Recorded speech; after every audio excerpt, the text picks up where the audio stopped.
హల్లెలూయా.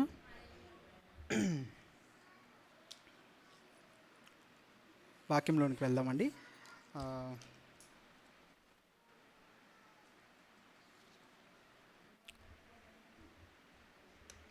హల్లెలూయా. అందరు ఇక్కడే ఉన్నారు కదా.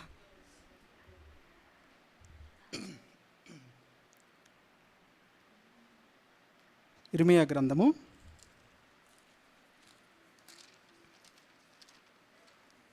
32వ అధ్యాయం.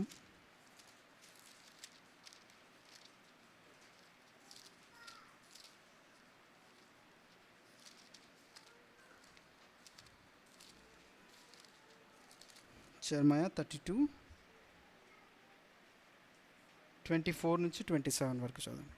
ఇర్మీయా గ్రంథము 32వ అధ్యాయము 24 నుంచి 27 వరకు చదువుకుందాం. ముట్టడి దిబ్బలను చూడుము, పట్టణమును పట్టుకొనుటకు అవి దానికి సమీపించుచున్నవి. ఖడ్గము, క్షామము, తెగులు వచ్చుట వలన దాని మీద యుద్ధము చేయుచుండు కల్దీయుల చేతికి ఈ పట్టణము అప్పగింపబడును. నీవు సెలవిచ్చినది సంభవించెను, నీవే దాన్ని చూచుచున్నావు గదా. యెహోవా ప్రభువా, ధనమిచ్చి ఈ పొలమును కొనుక్కొని సాక్షులను పిలిపించుకొనుమని నీవే నాతో సెలవిచ్చితివి. అయితే ఈ పట్టణము కల్దీయుల చేతికి అప్పగింపబడుచున్నది. అంతటా యెహోవా వాక్కు ఇర్మియాకు ప్రత్యక్షమై ఈలాగు సెలవిచ్చెను. నేను యెహోవాను, సర్వశరీరులకు దేవుడను, నాకు అసాధ్యమైనదేదైనా నుండునా? ప్రార్థన చేసుకుందాం. ప్రేమగల పరలోకపు తండ్రి, నీకే వందనాలు, స్తోత్రాలు చెల్లిస్తున్నాం ప్రభా మా దేవ. ఈ సమయంలో తండ్రి ప్రభా మా దేవ, ఈ వాక్యాన్ని, చదవబడిన వాక్యాన్ని మీరు ఆశీర్వదించండి తండ్రి. మీరు ఏం మాట్లాడాలని ప్రభా మా దేవ, మరి మీ జనులకు ఏమి ప్రభా మా దేవ చెప్పాలని ఆశపడుతున్నారు తండ్రి, అది ప్రభా మా దేవ క్లియర్గా ప్రభా వినబడులాగా మీరు సహాయం చేయమని కోరుతున్నాను తండ్రి. ఈ సమయంలో తండ్రి ప్రభా, ప్రతి విధమైన సాతాను కన్ఫ్యూజన్ వేస్తున్నామంలో లయపరుస్తున్నాం తండ్రి ప్రభా. నీవే కంచి వేసి నీ రక్తపు కోటను ప్రభా మా చుట్టూ ఉంచి తండ్రి, మా చెవులలో ప్రభా మా దేవ, మా అవయవాలన్నిటిలో ప్రభా మా దేవ ప్రభా మీ సున్నతి దయచేసి ప్రభా వినబడుచున్న వాక్యాన్ని ప్రభా అర్థం చేసుకోవడానికి సహాయం చేయమని యేసుక్రీస్తు నామములో అడిగి వేడుకుంటున్నాం తండ్రి, ఆమేన్.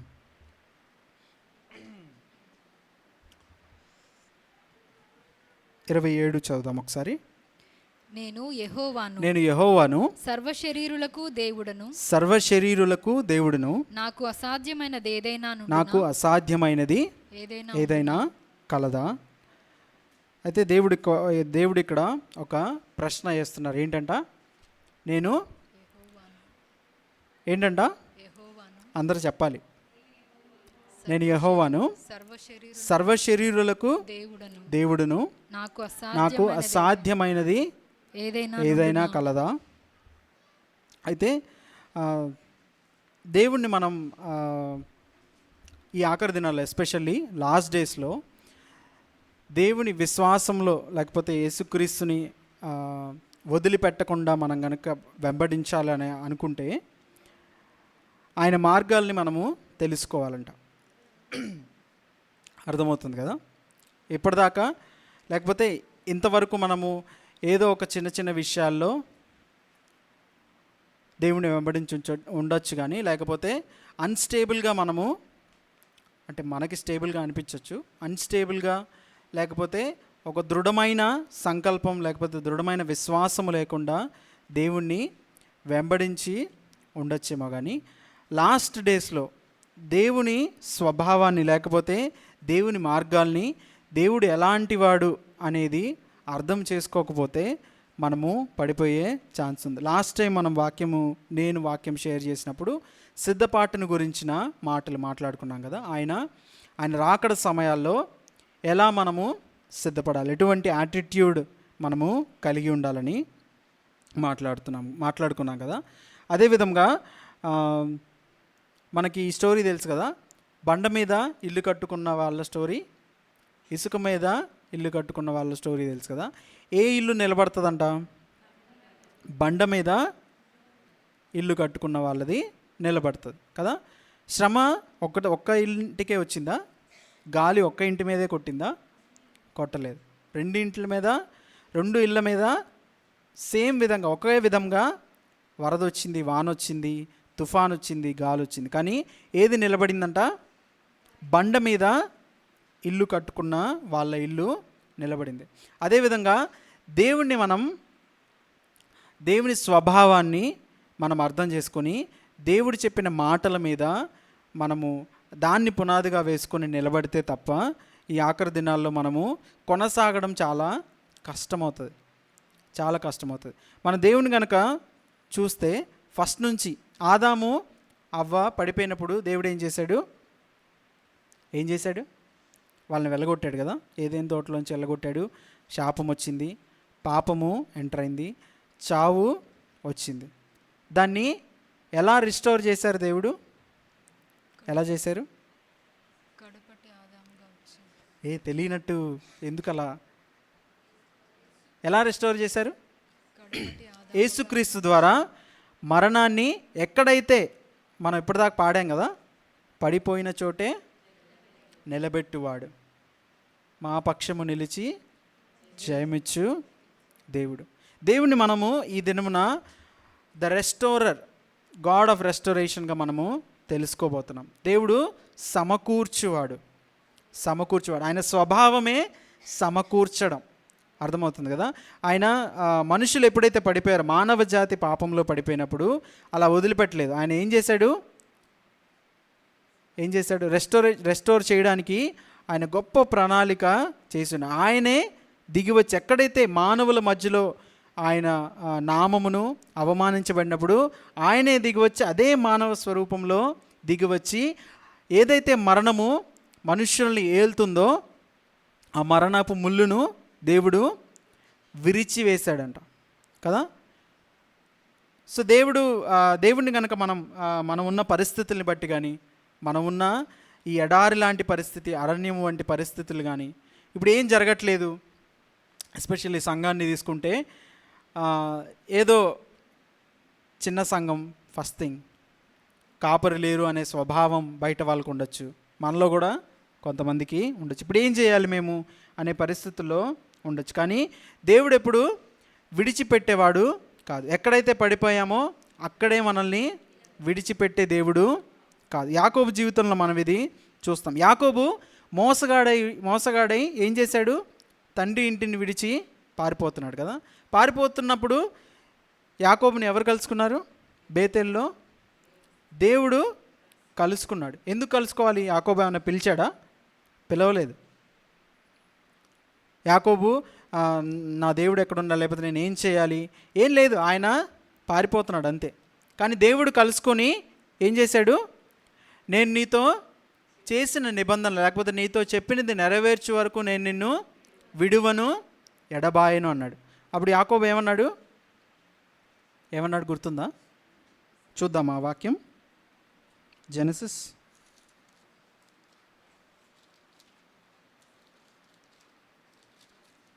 15.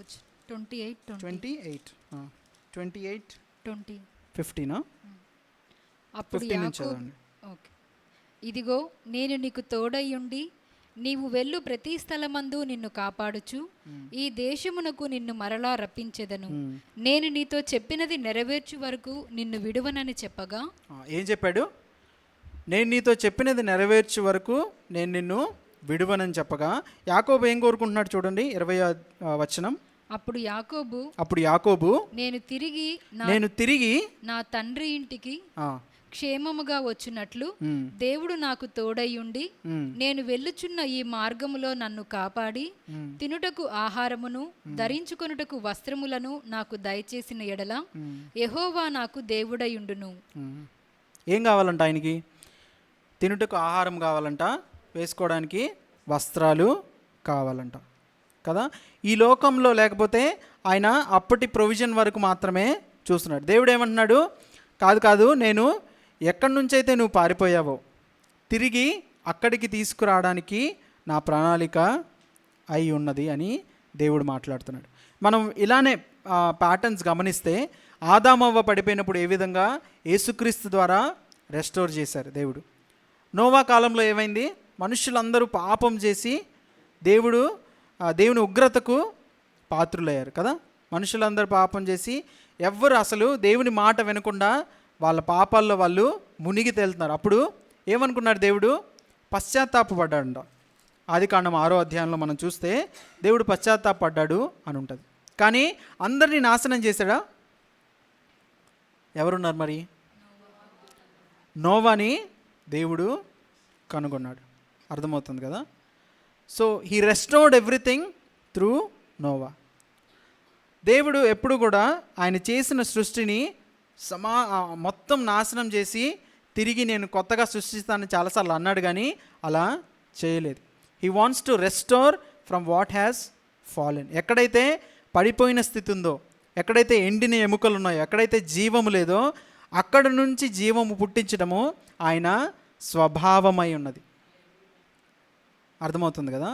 సో ఎప్పుడైనా మనము ఒక్క ముఖ్యమైన విషయం మనం గుర్తుపెట్టుకోవాల్సిన విషయం ఏంటంటే, మనము పడిపోయిన స్థితిలో ఉన్నప్పుడు, మన పరిస్థితి బాగాలేనప్పుడు, లేకపోతే అది ఆత్మీయంగా మన పాపాల ద్వారా అయినా అయ్యుండొచ్చు, చుట్టుపక్కల ఉన్న పరిస్థితుల ద్వారా అయినా అయ్యుండొచ్చు, ఏ పరిస్థితుల్లో అయినా సరే, మనం ఎంత దిగజారిపోయిన పరిస్థితుల్లో ఉన్నా సరే దేవుడు అంటాడు అక్కడి నుంచి నేను నిన్ను లేపుతానంటాడు.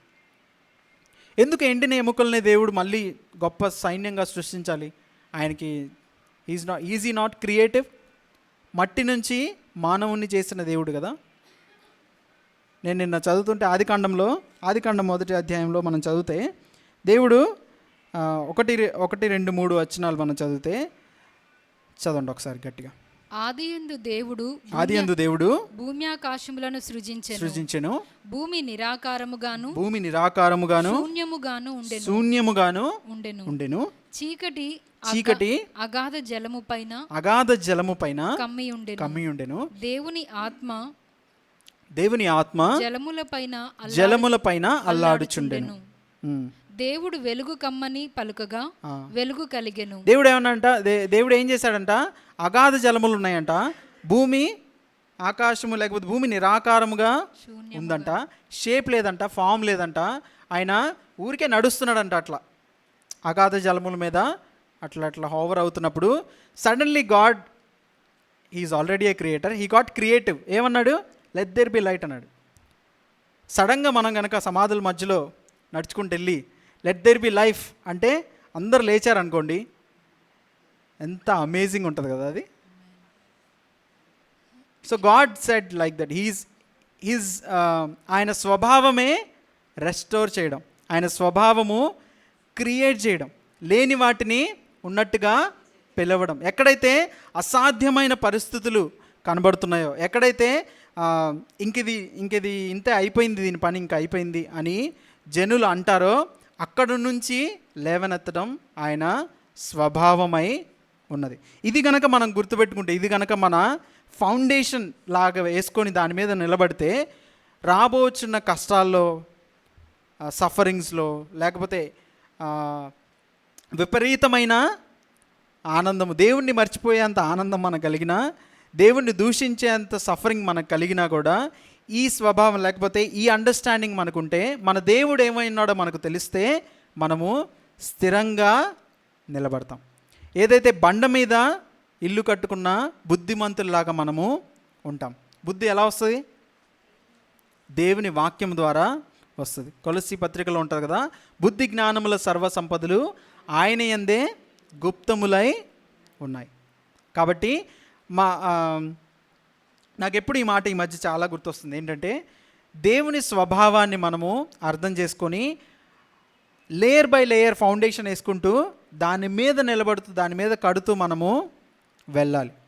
అర్థమవుతుందా? దేవుని స్వభావము మోషే ఎందుకు నీ మార్గాల్ని నాకు చూపించన్నాడు? మోషే ఎందుకు నీ స్వభావాన్ని లేకపోతే నీ మహిమను నాకు చూపించన్నాడు? ఎందుకంటే ఆయన మార్గాలు తెలుసుకుంటే ఆయనకి ఇష్టమైనట్టుగా మనము జీవించవచ్చు. లేకపోతే ఆయన మార్గాలు తెలుసుకుంటే, ఒకవేళ ఆయన ఎరుగని మార్గంలో మమ్మల్ని నడిపించినా కూడా ఓకే, దేవుని స్వభావం ఇలానే ఉంటుంది అని మనకి అర్థమవుతుంది. యోబు అంటాడు కదా, యోబు 28వ అధ్యాయమా 28:10 ఏముంటుంది? 28, 23 I will get always confused. 23, 8, 9, 10 చదవండి.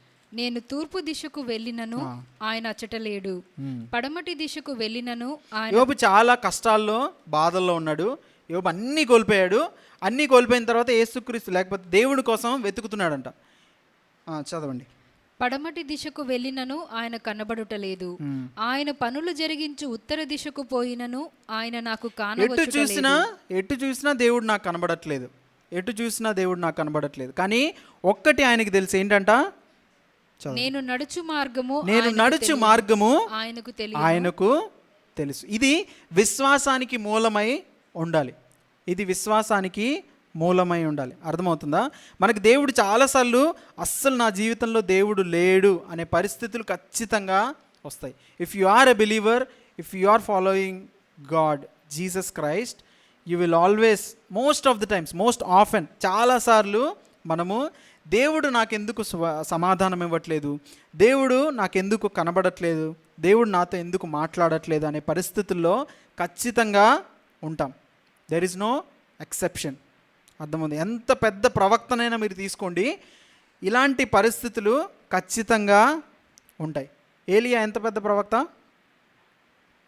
చాలా పెద్ద ప్రవక్త. ఎంతమందిని, దేవుని రోషం కలిగి అంతమందిని చంపేశాడు కదా. ఎంత పెద్ద పెద్ద వారిని, రాజునే ఎదిరించి నిలబడ్డాడు. అలాంటి వాడికి ఏమైంది?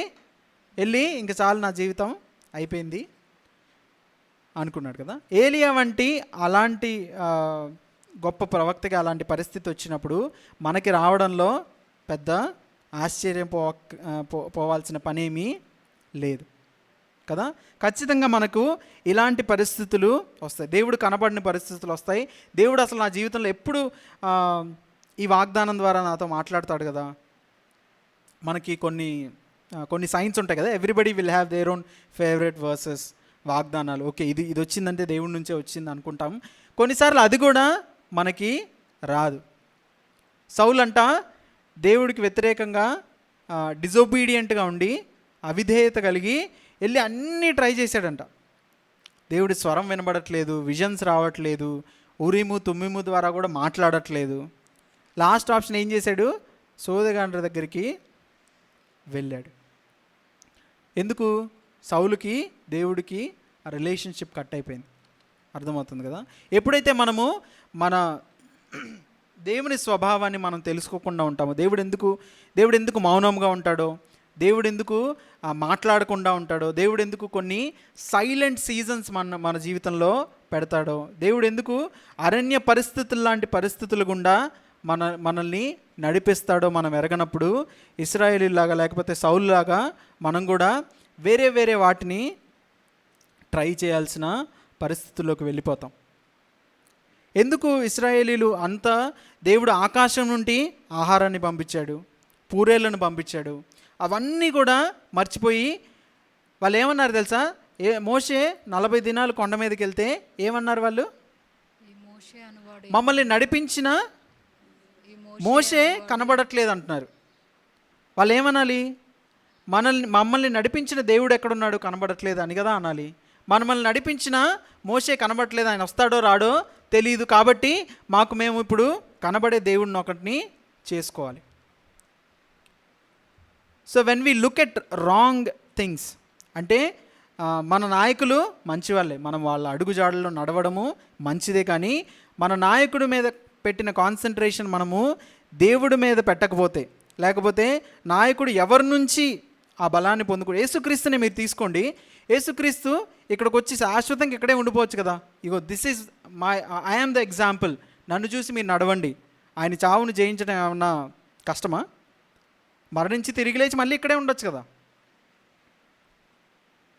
ఆయన సైతం ఏమన్నాడు? ఇదిగో నేను వచ్చాను, నా పని నేను చేశాను, నేను తిరిగి వెళ్తున్నాను, నీకోసము నీవు నియమించిన శిష్యుల్ని ఇక్కడ పెట్టాను, వీళ్ళు నీ సేవ చేస్తారని ప్రార్థన చేస్తాడు. అర్థమవుతుంది కదా. అప్పుడు కనుక యేసుక్రీస్తునే, లేకపోతే యేసుక్రీస్తు లేడు, ఇంకా అయిపోయింది, ఇది నిజం కాదు అని కనుక శిష్యులు అనుకొని ఉంటే ఏమయ్యేది? దేవుని రాజ్య విస్తరణ ఏమయ్యేదో మనకి తెలియదు కదా. అయినా కూడా ఒకసారి వెళ్ళిపోయారు. యేసుక్రీస్తు వెళ్ళగానే పేతురు ఏం చేశాడు? నేను చేపలు పడటానికి వెళ్ళిపోతున్నానంటే వాళ్ళు కూడా సరే నువ్వు వెళ్తే ఇంకేంటి, మేము కూడా వచ్చేస్తామని వెళ్ళిపోయారు. అయినా కూడా యేసుక్రీస్తు వారు మళ్ళీ వచ్చి రెస్టోర్ చేశారు కదా, రెస్టోర్ చేశారు. He is the restorer of things. ఆయన సమకూర్చువాడు అని మనము గుర్తుపెట్టుకోవాలి. ఏ పరిస్థితుల్లో మనం ఉన్నా కూడా, ఎటువంటి దిగజారిపోయిన పరిస్థితి, నా ఆత్మీయ స్థితి దిగజారిపోయింది, నా ఆర్థిక స్థితి దిగజారిపోయింది, లేకపోతే నా కుటుంబము చిన్నాభిన్నం అయిపోయింది అనే పరిస్థితుల్లో ఉన్నా కూడా దేవుడు అంటాడు, నేను ఫస్ట్లో చదివించిన వాక్యం ఉంది కదా, ఒకసారి చదువుదాం అది. నేను యెహోవాను, నేను యెహోవాను సర్వ శరీరులకు. అయితే ఇక్కడ కాంటెక్స్ట్ ఏంటంటే నేను ఎక్స్ప్లెయిన్ చేస్తాను. జెరమయా ఏమని ప్రవచిస్తాడో తెలుసా మీ అందరికీ? ఏమని ప్రవచిస్తాడు చెప్పండి? చెరలోకి వెళ్తారు. ఏమని ప్రవచిస్తాడు? ఇశ్రాయేలీయులందరికీ ఇర్మియా అంటే ఇష్టం ఉండదు, అస్సలు ఇష్టం ఉండదు. ఎందుకు? మిగతా ప్రవక్తలు అందరూ ఏం కాదు, దేవుడు ఏమి అనడు మిమ్మల్ని, దేవుడు మిమ్మల్ని మీరు తప్పు చేసినా కూడా కొంచెం శిక్షిస్తాడేమో, కానీ ఇక్కడ నుంచి చెరలోనికి మిమ్మల్ని పంపించడు అని మిగతా వాళ్ళు చెప్తుంటే, ఇర్మియా మాత్రము మీరు ఖచ్చితంగా బబులోను చెరలోనికి వెళ్తారు అని ప్రవచిస్తాడు. దేవుడు అంటాడు, వాళ్ళు నమ్మరు, నువ్వు చెప్పినా నమ్మరు, కానీ నువ్వు చెప్పాల్సిందే. వాళ్ళు చెప్పినా నువ్వు నమ్మరు, కానీ చెప్పాల్సిందే. చాలాసార్లు ఇర్మియాకి విసుగొచ్చేస్తుంది. దేవా, నేను నీ మాటలు చెప్పడం వల్ల నాకు బాధ కలుగుతుంది, నీ మాటలు చెప్పడం వల్ల ద్వేషిస్తున్నారు నన్ను, నీ మాటలు చెప్పడం వల్ల నన్ను శిక్షకు లోను చేస్తున్నారు, అయినా నేను కామ్గా ఉందాం అనుకున్నాను కానీ నేను ఉండలేకపోతున్నాను, ఎందుకంటే నీ వాక్యము నా లోపల మండుచుంది అంటాడు. అటువంటి పరిస్థితుల్లో వెళ్ళిన ఇర్మియాని దేవుడు ఒక మాట అంటాడు. ఏంటి? ఇప్పుడందరూ యెరూషలేము నుంచి బబులోనికి కొనుక్కోబడుతున్నారు కదా, అక్కడే వెళ్ళి ఇల్లులు కట్టుకోండి, అక్కడే ఉండండి అంటాడు. కానీ ఇర్మియాకు మాత్రం ఒక మాట సెలవిస్తాడు. ఏంటంటే ఆ వాక్యం మనం చదువుదాం.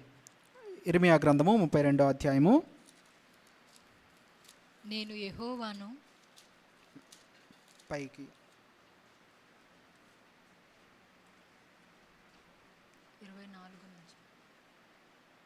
25 లేకపోతే 24 నుంచి చదవండి. ముట్టడి దిబ్బలను చూడుము, పట్టణమును పట్టుకొనుటకు అవి దానికి సమీపించుచున్నవి. వాళ్ళున్న పట్టణం చుట్టూ ఏముందంట? ముట్టడి దిబ్బలు ఉన్నాయండి. అంటే సీజ్ ర్యామ్స్ అంటారు ఇంగ్లీష్లో. ఏంటి?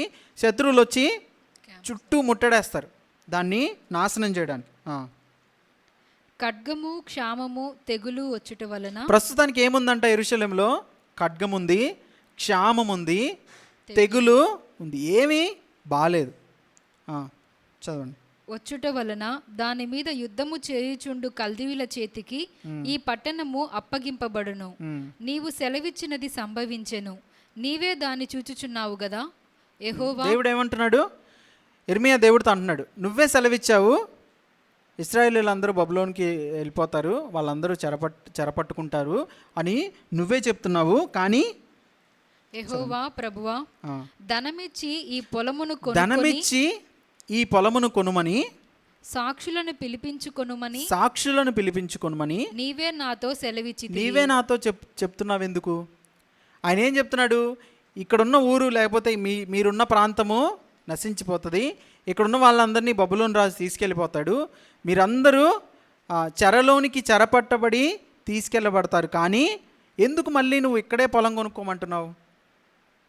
వేస్ట్ కదా. ఇప్పుడు ఎవ్వరు ఉండని చోట మనం పొలం కొనుక్కోమంటే ఎంత విచిత్రమైన మాట కదా అది. అందరం వెళ్ళిపోతున్నాం, ఇంకెప్పుడు వస్తామో తెలీదు, 70 సంవత్సరాలు అంటున్నారు, ఎందుకు పొలం కొనాలి? నువ్వేం మాట్లాడుతున్నావు దేవా అంటే దేవుడు అంటాడు, చదవండి. అంతటా యెహోవా వాక్కు ఇర్మియాకు ప్రత్యక్షమై ఈలాగు సెలవిచ్చెను. ఎలాగూ సెలవిచ్చిందంట? నేను యెహోవాను సర్వ శరీరులకు దేవుడను, నాకు అసాధ్యమైనది ఏదైనా కలదా? లేకపోతే నాకు అసాధ్యమైనది ఏదైనా ఉందా? నువ్వేమనుకుంటున్నావు? ఇప్పుడు అయిపోయింది నా పరిస్థితి, ఇక్కడ అయిపోయింది, ఇంక ఇది నాశనం అయిపోయింది, లేకపోతే నా జీవితంలో ఈ పరిస్థితి ఇంకా చనిపోయిన స్థితికి వెళ్ళిపోయింది, ఇది జరగదు, లేకపోతే ఇంకా నేను ఇక్కడికి తిరిగి రాను అని నువ్వు అనుకుంటుంటే అది కాదు. దేవుడు ఏమంటాడు? చదవండి ఇంకా ముందుకి. కావున యెహోవా ఈ మాట సెలవిచ్చుచున్నాడు, ఇదిగో నేను ఈ పట్టణమును కల్దీయుల చేతికిని బబులోను రాజైన నెబుకద్నెజరు చేతికిని అప్పగింపబోచున్నాను. అతడు దాన్ని పట్టుకొనగా ఈ పట్టణము మీద యుద్ధము చేయు కల్దీయులు వచ్చి ఈ పట్టణమునకు అగ్ని ముట్టించి ఏ మిద్దెల మీద జనులు బయలునకు ధూపార్పణ చేసి అన్య దేవతలకు పానార్పణములు నర్పించి. ఇవన్నీ జరుగుతాయంట. ఇవన్నీ మీరు పాపం చేశారు, మీరు నా నా కోపానికి పాత్రులయ్యారు. కానీ 36 నుంచి చదవండి. కావున ఇశ్రాయేలు దేవుడగు యెహోవా ఈ పట్టణమును గూర్చి ఈ మాట సెలవిచ్చుచున్నాడు, అది ఖడ్గము చేతను క్షామము చేతను తెగులు చేతను పీడింపబడినదై బబులోను రాజు చేతికి అప్పగింపబడునని. ఇవన్నీ జరుగుతాయంట, ఇవన్నీ జరుగుతాయి. కానీ దేవుడు ఏమంటున్నాడు, ఇంకా కొంచెం మనం కిందికి చదివితే 37 చదవండి. ఇదిగో నాకు కలిగిన కోపోద్రేకము చేతను మహారౌద్రము చేతను నేను వారిని వెళ్ళగొట్టిన దేశములన్నిటిలో నుండి వారిని సమకూర్చి ఈ స్థలమునకు తిరిగి రప్పించి వారిని నిర్భయముగా నివసింపజేసేదను. హల్లెలూయా, హల్లెలూయా. ఎక్కడైతే మనం పడిపోయామో, ఎక్కడైతే మనకు అవమానం కలిగిందో, ఎక్కడైతే ఏ పరిస్థితుల్లో అయినా, మీ ఆఫీసెస్లో కావచ్చు, ఇంట్లో కావచ్చు, చర్చ్లో కావచ్చు, లేకపోతే మీరు నివసిస్తున్న ప్రాంతాల్లో కావచ్చు, ఎక్కడైతే మనము పడిపోయిన స్థితి మనకు కలిగిందో దేవుడు అంటున్నాడు, ఐ విల్ రెస్టోర్. తిరిగి నేను తీసుకొస్తాను, తిరిగి మీరు ఈ ప్రాంతానికి వస్తారు, తిరిగి అదే చోట మీరు ఇల్లు కట్టుకుంటారు, మీరు ప్రశాంతంగా నివసిస్తారు అని దేవుడు సెలవిస్తున్నాడు కదా. మనం చాలాసార్లు ఏమనుకుంటామంటే, ఇంకా నా పరిస్థితి అయిపోయింది, ఇంక ఇది చాలు, దిస్ చాప్టర్ ఈజ్ క్లోజ్డ్ అని మనం చాలాసార్లు అనుకుంటాం. కానీ దేవుడు అంటున్నాడు, I'm the God of restoration. నేను సమకూర్చే దేవుడిని. ఇక్కడ బాగాలేదు, నేను వదిలేసి వెళ్ళిపోతాను, లేకపోతే నాకు నచ్చట్లేదనో, లేకపోతే ఇంకేదైనా కారణాలు అయ్యుండొచ్చు, కానీ దేవుడు అంటున్నాడు, I have a plan of restoration. నా మార్గాలు నీవు ఎరగాలి. అదే కదా మనం ప్రార్థన చేస్తున్నాం సంఘంగా. మనం చేస్తున్న పని ఏంటి? ఆయన మార్గాల్ని తెలుసుకోవడం, ఆయన స్వభావాన్ని ఎరగడం కదా. సో ఎప్పుడైతే మనం ఆయన స్వభావాన్ని తెలుసుకుంటాం, ఆయన ఎటువంటి వాడు, మనల్ని ఎలా నడిపిస్తాడనే దాన్ని మనం ఎరిగినప్పుడు మనము కలవరపడం. ప్రాబ్లం ఏంటి తెలుసా? ఇదే ముందుకు చదువుకుంటూ వెళ్తే ఇంకా మిగతా వచనాల్లో ఎవరైతే ఇక్కడే ఉన్నారో వాళ్ళని అక్కడే ఉండిపోమంటాడు. ఎవరైతే యెరూషలేములో ఉన్నారో మీరు అక్కడే ఉండండి, బికాజ్ ఐ విల్ రెస్టోర్. అంటే లేదు మేము వెళ్ళిపోతామని వీళ్ళు వెళ్ళిపోతారు. సో ఎక్కడైతే మనము విశ్వాసము లేని స్వభావం కలిగి ఉంటామో, మన చుట్టూ ఉన్న పరిస్థితుల్ని చూసి మనము కంగారు పడిపోయి, చుట్టూ ఉన్న పరిస్థితుల్ని ఎందుకంటే అవి కళ్ళకి నిజంలాగా మనకి కనిపిస్తాయి. దేవుడి మాట సెలవిస్తుంది ఏంటి? ఏవైతే దృశ్యములు ఉన్నాయి, ఏవైతే కనబడుతున్నాయో అవి నిత్యము కాదు, అదృశ్యములే నిత్యములు. ఆయన మాట నిత్యమైనది. దేవుడు అంటాడు, నువ్వు పడిపోయిన స్థితిలో ఉన్నావు, అది నాకు కనబడుతుంది, కానీ నేను నిన్ను రెస్టోర్ చేస్తాను, లేకపోతే నేను నిన్ను సమకూరుస్తానని అన్నప్పుడు మనం ఏం చేయాలి? నమ్మి దాన్ని పట్టుకొని దేవుడు ఎక్కడ ఉన్నామన్నాడో అక్కడ నిలబడాలి. మార్కు సువార్త 5వ అధ్యాయము 21వ వచనం. యేసు మరలా దోణి ఎక్కి అద్దరికి వెళ్ళినప్పుడు బహుజన సమూహము ఆయన యొద్దకు కూడి వచ్చెను. ఆయన సముద్ర తీరమున నుండగా సమాజ మందిరపు అధికారులలో యాయీరనునొకడు వచ్చి ఆయనను చూచి ఆయన పాదముల మీద పడి, నా చిన్న కుమార్తె చావనయ్యున్నది. ఇక్కడ యాయూర్ అనే ఆయన వచ్చాడు. ఆయన వచ్చి ఏం చేశాడు? యేసుక్రీస్తు కాళ్ళ మీద పడ్డాడు. యేసుక్రీస్తు కాళ్ళ మీద పడి, నా కుమార్తె చావనయ్యున్నది, నా కుమార్తె చనిపోతుంది, నీవు వచ్చి స్వస్థపరచు, నీ చేతులుంచి స్వస్థపరచు అనగానే ఆయన ఏమంటాడు? సరే నేను వస్తానంటాడు. ఇప్పుడు అదంతా చదివితే మనకు టైం లేదు, కానీ నడుస్తుంటారు యాయిరు యేసుక్రీస్తు వారు కలిసి నడుస్తుంటారు. మధ్యలో చాలా క్రౌడ్ ఆయన్ని ఫాలో అవుతుంటుంది. ఇప్పుడు ఆ తండ్రి పరిస్థితి ఏంటి? తొందరగా వెళ్ళాలి, మా కూతుర్ని రక్షించుకోవాలి. ఫాస్ట్గా నడుస్తున్నారేమో కదా, ఫాస్ట్గా నడుస్తున్నారేమో. కానీ మధ్యలో రక్తస్రావం గల స్త్రీ వచ్చి యేసుక్రీస్తు చెంగుని ముట్టుకొని స్వస్థపరచబడుతుంది. అప్పుడు యేసుక్రీస్తు వారు సడన్గా ఆగిపోయి చుట్టూ తిరిగి ఎవరు నన్ను పట్టుకున్నారని అడుగుతుంటారు. ఇప్పుడు యాయిరు పరిస్థితిని మీరు గమనించండి, అర్థం చేసుకుందాం. శిష్యులు ఏమంటున్నారు? నీ చుట్టూ ఇంత జనసమూహం నీ మీద పడుతుంటే ఎవరు నన్ను పట్టుకున్నారని నువ్వు ఎట్లా అంటున్నావు? ఇంకా ఆయన వీళ్ళే ఇలాంటి మాటలు మాట్లాడితే ఇంకా ఆయన పరిస్థితి ఏంటి? నా కూతురు చనిపోతుంది, త్వరగా బయలుదేరంటే ఎవరు నా మీద పడ్డారని మధ్యలో నించొని అడుగుతావేంటి అని అనుకొని ఉండొచ్చు కదా. ఏం అనలేదు కానీ అనుకొని చాలా ఫ్రస్ట్రేట్ అయిపోయి ఉండొచ్చు. ఇంకా అయిపోయింది, ఈయనేమో ఇక్కడ నుంచి కదలట్లేదు అని అంటే ఈలోపు ఆమె బయటకు వస్తుంది. బయటకు వచ్చి నేనే ముట్టుకున్నానంటే ఆయన ఏమంటారు? ఆ మాట మనం చదువుదాం. అమ్మా 34వ వచనం. అందుకు ఆయన కుమారి నీ విశ్వాసము నిన్ను స్వస్థపరిచెను అంటాడు. ఏమి స్వస్థపరిచిందంట? యేసుక్రీస్తు వారి మాటలు మనం చాలా గమనించాలి. ఏంటంట? విశ్వాసము స్వస్థపరిచిందంట. నేను నిన్ను స్వస్థపరుస్తున్నానని దేవుడే స్వస్థపరిచాడు, అది మనకు తెలుసు. కానీ ఆమె విశ్వాసం ఆ స్వస్థతని తీసుకునేలాగా చేసింది. లేకపోతే ఆమె విశ్వాసము ఆయన్ని కదిలించింది. విల్సన్ పాస్టర్ చాలాసార్లు చెప్పుంటారు కదా, ఆయన యేసుక్రీస్తులో నుంచి ఆమె ప్రభావాన్ని తీయగలిగిందంట. దేని ద్వారా? విశ్వాసము ద్వారా. ఇక్కడ ఆయన ఏమన్నాడు? నీ విశ్వాసము నిన్ను స్వస్థపరిచింది అంటే ఈలోపు ఏమి ఒక కబురు వస్తుంది. చదువుదాం 35వ అధ్యాయం వచనం. ఆయన ఇంకనూ మాట్లాడుతున్నాడంట. అయిపోయింది, ఇంకా మాట్లాడుతున్నాడు. ఈయన పరిస్థితి ఏంటి తెలియట్లేదు. ఈలోపు వార్త వచ్చింది. ఏంటది? సమాజపు మందిరపు అధికారి ఇంటి నుండి కొందరు వచ్చి నీ కుమార్తె చనిపోయింది. ఈయన ఆల్రెడీ భయపడుతుంటాడు. ఈయన ఎంత లేట్ చేస్తున్నాడు, ఏమో అవుతుంది అక్కడ అంటే అదే జరిగిందని వచ్చింది. చాలా బాధపడిపోయి ఉంటాడు కదా. కానీ యేసుక్రీస్తు వారు వెంటనే ఏమన్నాడు? యేసు వారు చెప్పిన మాట లక్ష్య పెట్టక భయపడకుము నమ్మిక మాత్రం ఉంచుమని సమాజ మందిరపు అధికారితో చెప్పారు. అప్పుడు తర్వాత ఏం జరిగిందో మనకు అందరికీ తెలుసు కదా. ఎవరైతే అక్కడ వెళ్ళగానే అక్కడ పెద్ద సీన్ ఉంటుంది, అందరూ ఏడుస్తుంటారు, యేసుక్రీస్తు వారు గద్దిస్తారు. ఏమన్నా అసలు యేసుక్రీస్తు వారి ఆపోజిట్లో ఉండి మనం గనక ఆలోచిస్తే, అమ్మాయి చనిపోయింది, ఇంకేం చేస్తారు?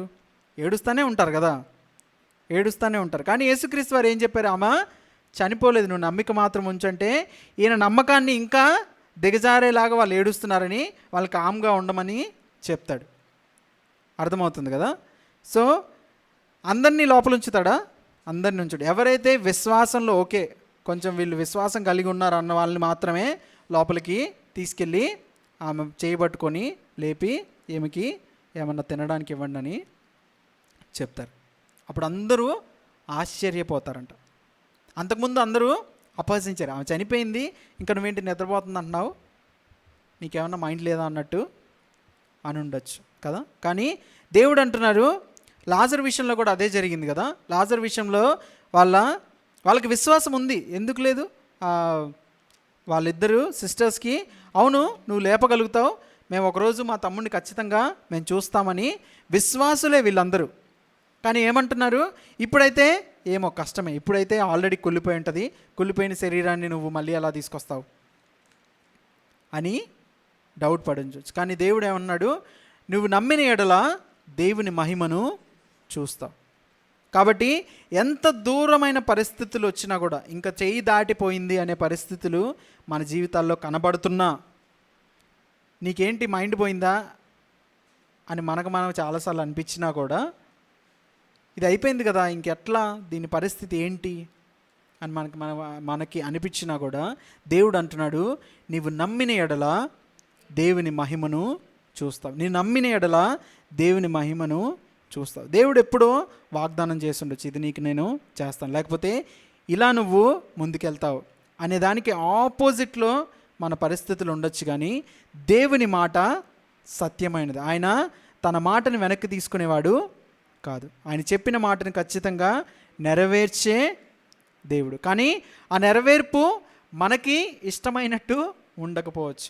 మనం ఎలా అనుకుంటామంటే వాగ్దానం రాగానే స్ట్రైట్కి వెళ్ళి వాగ్దానాన్ని స్వతంత్రించుకోవాలనుకుంటాం. కానీ ఒక మాట ఉంటుంది, ఏంటి తెలుసా?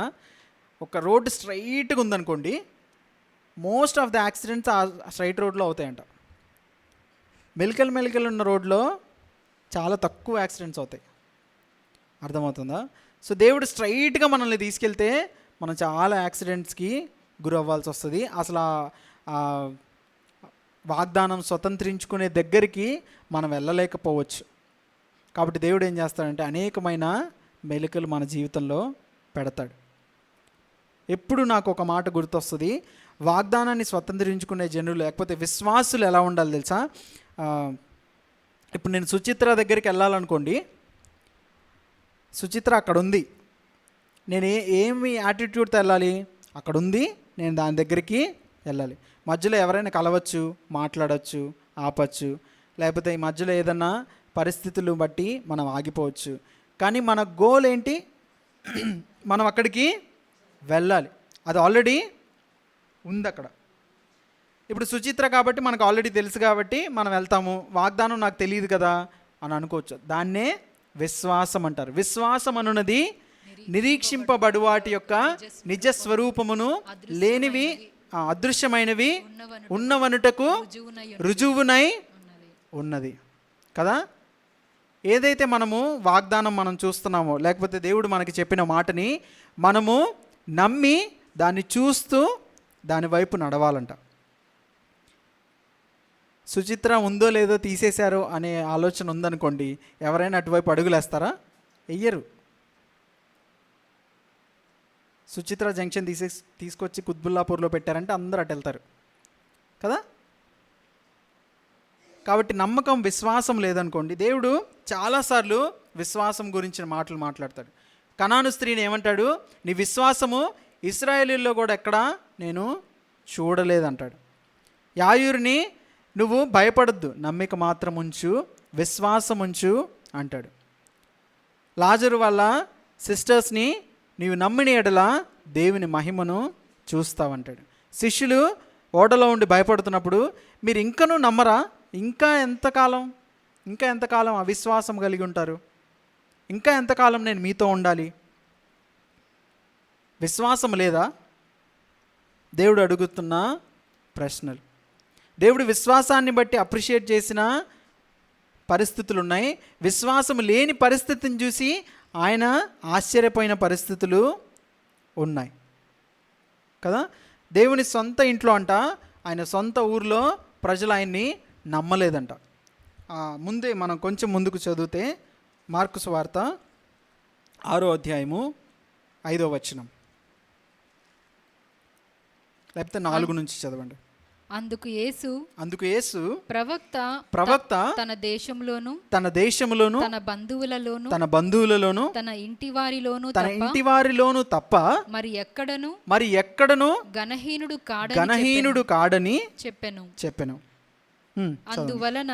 అందువలన కొద్ది మంది రోగుల మీద చేతులుంచి వారిని స్వస్థపరచుట తప్ప మరి ఏ అద్భుతమును ఆయన అక్కడ చేయజాలకపోయెను. ఆయన వారి అవిశ్వాసమునకు ఆశ్చర్యపడెను. ఆయన వాళ్ళ అవిశ్వాసాన్ని బట్టి ఆయన ఏ గొప్ప కార్యాన్ని చేయలేకపోయారంట. ఏం చేశారంట? కొంతమంది మీద చేతులుంచి కొంతమందిని స్వస్థపరచడం మాత్రమే చేశారు. మనం ఏమనుకుంటాం? కొన్ని స్వస్థతలు కొంత జరగగానే దేవుడు ఉన్నాడు, ఇంకా ఈ సంఘానికి తిరుగులేదు, లేకపోతే ఈ మనిషికి తిరుగులేదు, అసలు ఇక్కడే స్వస్థతలు జరుగుతున్నాయి అనుకుంటాను కదా. దేవుడు అంటున్నాడు, అవిశ్వాసం ఉన్న చోట కూడా అలాంటివి జరుగుతాయి నాయన. అవిశ్వాసులు ఉన్న చోట కూడా అలాంటివి జరుగుతాయి. కానీ నిజమైన విశ్వాసులు ఉన్న చోట గొప్ప సంగతులు దేవుడు చేయగలుగుతాడు. హల్లెలూయా. సో మనము నమ్మాలి, విశ్వాసము కలిగి ఉండాలి. శిష్యులు అడుగుతారు, పేతురు అంటాడు ఫర్గివ్నెస్ గురించి, ఎటు తిరిగినా నేను ఫర్గివ్నెస్ దగ్గరికే వస్తున్నాను, నాకు అర్థం కావట్లేదు. క్షమాపణ విషయంలో పేతురుని అడుగుతాడు, ఎన్నిసార్లు క్షమించవచ్చు అంటే, పేతురు యేసుక్రీస్తుని అడిగితే 7 సార్లు అయితే నేను క్షమిస్తాను, 7 సార్లు చాలు కదా అంటే, లేదు 77 మార్లు అంటే, దాని తర్వాత మా విశ్వాసాన్ని అభివృద్ధి పరచమని వాళ్ళు శిష్యులు అడుగుతారు. మనం కూడా అడగాలి. విశ్వాసము ఊరికే వచ్చేది. మనం ఎవరినో చూసి అబ్బా ఇంత విశ్వాసం వీళ్ళకి ఎట్ల నుంచి వచ్చింది, ఎక్కడి నుంచి తెచ్చుకోవాలి అవసరం లేదు. రోమీయులకు రాసిన పత్రికలో మనం చదువుతాం కదా, విశ్వాసం ఎలా వస్తుందంట, వినుట వలన. 10, 12, 17 రోమన్స్ 10:17 చదవండి. కాగా వినుట వలన విశ్వాసము కలుగును, వినుట క్రీస్తుని గూర్చిన మాట వలన కలుగును. ఇదేదో పెద్ద వినుట క్రీస్తుని గూర్చిన మాట అనేది, యేసుక్రీస్తు మాటలను బట్టి మనం వింటే విశ్వాసం మనలో పెరుగుతుందంట. మనం విన్నదాన్ని బట్టే విశ్వాసము కలుగుతుంది. విన్నదాన్ని మనం నమ్మాలి, ఆ విన్నదాన్ని బట్టి మనకి విశ్వాసము కలుగుతుంది. అర్థమైందా? నాకు విశ్వాసం లేదు అందుకే నా జీవితంలో జరగట్లేదు అనుకుంటే దేవుడు అంటాడు, నువ్వు అదే వాక్యాన్ని తిరిగి చదువు, లేకపోతే అదే వాక్యాన్ని విను, నీకు నువ్వు వినిపించుకో, లేకపోతే దేవుని మాటలు వినడం ద్వారా విశ్వాసము కలుగుతుంది. దేవుని మనము శిష్యులే యేసుక్రీస్తుని అడిగినప్పుడు మనం అడగడానికి మనమేమి సిగ్గుపడక్కర్లేదు. నాకు విశ్వాసం లేదు దేవా, కానీ నాకు విశ్వాసం దయచు, నా విశ్వాసాన్ని అభివృద్ధి పరచు. నేను కొంతవరకే విశ్వసిస్తున్నాను, ఓకే ఇంతవరకే 7 మార్ల వరకే విశ్వసిస్తున్నాను, కానీ 70 ఏళ్ళ మారుల మట్టుకు నేను ఫర్గివ్ చేసేంత విశ్వాసాన్ని మాకు దయచేయని శిష్యులు అడుగుతారు. మనం కూడా దేవా చిన్న వాగ్దానాలు నమ్ముతున్నాను, లేకపోతే నా డైలీ నీడ్స్ కోసం నమ్ముతున్నామేమో, కానీ ఇంత పెద్దది నువ్వు చేస్తావని నమ్మలేకపోతున్నానని మనకు కనుక క్వశ్చన్ ఉంటే మనం ఏం చేయాలి? దేవుణ్ణి అడగాలి, విశ్వసించాలి. విశ్వాసం లేకుండా ఆయనకి ఇష్టలై ఉండట అసాధ్యమని దేవుని వాక్యము సెలవిస్తుంది. దేవుని యొద్దకు వచ్చేవారు ఏం చేయాలంట? ఆయన ఉన్నాడనియు వెదుకు వారికి ఫలము దయచేయువాడనియు నమ్మవలెను కదా. ఎక్స్పెక్టేషన్ లేకుండా మనం కనుక ఏదో వచ్చాం పోయాం అనుకుంటే కుదరదు. We are not normal people. మనము ఊరికే అందరిలాంటి ప్రజలం కాదు. కావాలంటే ఇంకా బయట మనకంటే గొప్ప పరిస్థితుల్లో, దేవుణ్ణి తెలియని వాళ్ళు గొప్ప పరిస్థితుల్లో ఈ లోకాన్ని బట్టి ఉన్నారు. కానీ మనము పిలువబడిన వారం, మనము ఎన్నుకొనబడిన వారం. అందుకే మనకు ఎన్ని శ్రమలు వచ్చినా మనం నిలబడగలుగుతాం. హల్లెలూయా. సమకూర్చి దేవుడు మనకుండగా మనకి భయము లేదు కదా. జకర్యా గ్రంథము ఒకసారి చదువుదాం మనం. జకర్యా 3rd చాప్టర్.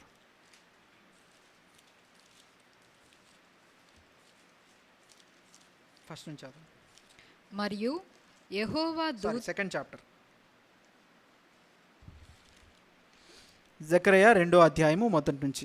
మరియు నేను తేరి చూడగా కొలనూలు చేత పట్టుకొనిన ఒకడు నాకు కనబడెను.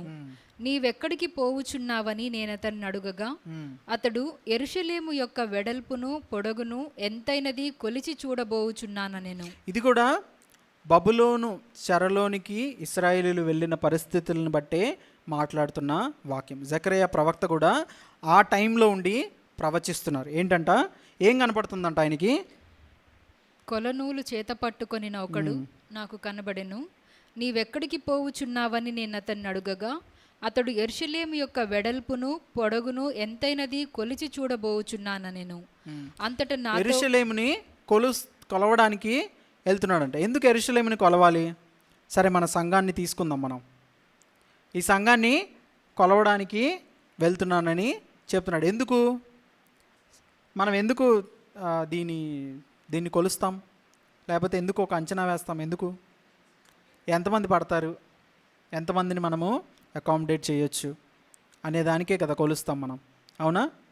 కొలిచి ఓకే ఒక 50 మెంబర్స్, 40 మెంబర్స్, 60 మెంబర్స్ మేము కూర్చోబెడతాము, ఇంతవరకు చాలు అని మనం అనుకుంటాం. కానీ దేవుని వాక్యం ఏం సెలవిస్తుందంటే, చదవండి. అంతటా నాతో మాటలాడుచున్న దూత బయలుదేరగా మరి ఒక దూత అతనిని ఎదుర్కొనవచ్చెను. రెండవ దూత పరిగెత్తిపోయి యెరూషలేములో మనుషులను పశువులను విస్తారమైనందున అది ప్రాకారములు లేని మైదానముగా ఉండునని. ఏంటంట? హల్లెలూయా. అది ప్రాకారము లేని మైదానముగా అయిపోతుందంట. ఎందుకు విస్తరణ అలా జరుగుతుంది. ఇప్పుడు మీరు అనుకోవచ్చు, ఓకే మా చర్చ్ ఇటు అటు పైకి కిందకి పెరిగిపోతుంది అని అనుకోవచ్చు. కానీ నేనేమంటున్నానంటే, మేబీ బిల్డింగ్ పెరగకపోవచ్చు, మనుషులు ఇక్కడే పెరగకపోవచ్చు, కానీ మనము దేవుని రిప్రజెంటేటివ్స్గా ఉన్న మనము అనేక ప్రాంతాలకి తీసుకువెళ్ళబడతాం. హల్లెలూయా. తీసుకువెళ్ళబడి ఆయన రాజ్యాన్ని విస్తరింపజేస్తాం. హల్లెలూయా, హల్లెలూయా. కాబట్టి యెరూషలేమును చూసి మీరు ఇంతే ఉంది, లేకపోతే దాని వాల్స్ పడిపోయాయి అని మనం అనుకోవచ్చు. కానీ దేవుడు అంటున్నాడు, నీకు వాళ్ళు ఎవరు ఉంటారో తెలుసా? చదవండి. నేను దాని చుట్టూ అగ్ని ప్రాకారముగా ఉందును. హల్లెలూయా. దేవుడే మనకి అగ్ని ప్రాకారముగా ఉంటాడంట. యెరూషలేము గోడలు లేని పరిస్థితిలోకి వెళ్ళిపోయింది. ఎందుకు? బాధాకరమైన పరిస్థితులను బట్టి కాదు, లేకపోతే ఎవరు లేని దాన్ని బట్టి కాదు, చెరలోనికి జనులు వెళ్ళిన దాన్ని బట్టి కాదు, కానీ జనులు మళ్ళీ తిరిగి సమకూర్చబడిన దాన్ని బట్టి. హల్లెలూయా. తిరిగి సమకూర్చబడిన దాన్ని బట్టి అదే జరుగుతుంది కదా. అదే వాక్యం మళ్ళీ మనము చదువుతున్నాం. ఇర్మియాకి దేవుడు ఏం చెప్పాడు? ఇక్కడ నువ్వు పొలం కొనుక్కో, మళ్ళీ నేను తిరిగి తీసుకొచ్చి ఇక్కడే నిలబెడతాను అంటాడు. దేవుని స్వభావం, or God is a God who tells everything before. ముందే ఆయన చెప్పి ఆయన పనులు చేస్తాడు. ఈ లోకంలో ఎన్నో పెద్ద పెద్ద డైలాగ్స్ ఉంటాయి కదా, మీరు మూవీస్ చూస్తే చాలా పంచ్ డైలాగ్స్ ఉంటాయి. కానీ దేవుడు అంటాడు, నేను చెప్పాను నేను చేస్తాను. ఎక్కడైతే నువ్వు పడిపోయావో, ఎక్కడైతే ఇంకా ఇర్మియా గ్రంథంలో మనం చదివితే ఇది నిర్మానుష్యమైన ప్రదేశం అయిపోయింది. ఇక్కడ పెండ్లి స్వరము వినబడట్లేదు, ఇక్కడ జనులు లేరు, ఇక్కడ అసలు ఏ యానిమల్స్ కూడా, పశువులు కూడా లేవు అని నువ్వు అనుకుంటున్నామేమో, కానీ నేను తిరిగి మళ్ళీ సమకూరుస్తానంటాడు. హల్లెలూయా. ఒకసారి ఆదాము అవ్వల దగ్గర వాళ్ళు పాపం చేసి నా సన్నిధిని కోల్పోయారు. వాళ్ళ సన్నిధి, దేవుని సన్నిధి వాళ్ళతో ఎలా ఉండేది? రోజు తోటలో దేవుడు వచ్చి ఫిజికల్గా వాళ్ళని కలుసుకునేవాడు. దట్ ఈస్ ద ఫెలోషిప్ కదా. దేవుడు అంటాడు, ఒక్కసారి నువ్వు బయట నా సన్నిధిని కోల్పోయావు, ఇప్పుడు నీ హృదయంలోనికి నేను వస్తాను. I will come inside, not outside. Hallelujah. ఒకప్పుడు నేను నీ చుట్టూ తిరగాలి, లేకపోతే నీతో సహవాసం చేయాలని నేను ఆశపడ్డాను, అది నువ్వు పోగొట్టుకున్నావు, కానీ నేను ఇప్పుడు నీ లోపల నివసించడానికి నేను వస్తున్నాను. దేవుడు అంటాడు అదే కదా, నీకు నూతన హృదయము నేను అనుగ్రహిస్తానంటాడు. చదువుదాం ఆ వాక్యం, ఇర్మియా గ్రంథము అదే 32-39 లేకపోతే 38 నుంచి చదవండి. వారు నాకు ప్రజలయుందురు, నేను వారికి దేవుడనయుందును, మరియు వారికిని వారి కుమారులకును మేలు కలుగుటకై వారు నిత్యము నాకు భయపడునట్లు నేను వారికి ఏక హృదయమును ఏక మార్గమును దయచేయుదును. ఏం చేస్తున్నాడంట?